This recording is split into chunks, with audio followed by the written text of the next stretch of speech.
You know, if you think about it, there was a time when we didn't need to use the phone to talk with our customers. We had that face-to-face contact. They would come into the store or the shop or the office. We would sell our services or products. We'd answer their questions. We'd even take care of their complaints face-to-face. You know, the phone companies actually had to encourage us to reach out and touch someone and use our phones. But now, I don't see anyone without a phone, right? We've got them in our hand. We've got them on our nightstand, in our purse, on our belt. We've got them with us even on the golf course yesterday. So looking at how this has become so indispensable to us, it's the #1 way that we conduct business now is through the phone. Now some of us have gotten so tired of the phone, what do we do instead? We've gone to emailing, trying to avoid contact on the phone if we can. And now our kids have been learning how to do texting, right? So instead of having a conversation, they'll text the person next to them, or they'll text their parent in the other room. And now we don't even know how to have a conversation anymore. So the art of conversation is pretty much dead at this point. And I want you to think about something. The sound of your voice, the attitude you project, and the words you use cause someone to have a reaction. It affects that other person.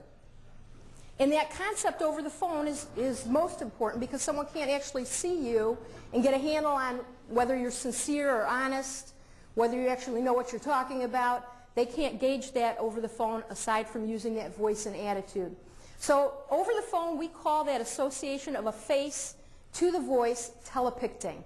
And that's what we're going to focus on today. And I'm going to guess that some of you may be coming into the conference, you had been talking to certain people over the phone, hadn't actually met them in person. And maybe you had that awkward moment in the last couple days when you met someone face to face that you hadn't seen before, only heard their voice. Sometimes it's awkward for us. Maybe they don't look anything like we imagined. Maybe they look exactly like their voice sounded to us. So that telepicting concept really affects us. If you talk to people over the phone that sound tired, depressed, worn out, after a while you feel tired, don't you? You can feel your body just kind of dragging down. And the next person you talk to, you sound tired and depressed. And you might actually feel as though you need coffee, you need sugar, you need something to pick you up, but that's affected you. Or maybe it's that favorite voice of the customer screaming, ranting, raving, and you can feel your blood boiling. And you get off the phone, and the next call that you happen to get, your voice says, "What do you want? Why are you bothering me?" We can't help but have that affect us. And if you actually talk to someone who sounds cheerful and excited, they sound intelligent, they want to help you, you almost feel like you got an energy boost, right? A real pick-me-up. That person had a positive effect.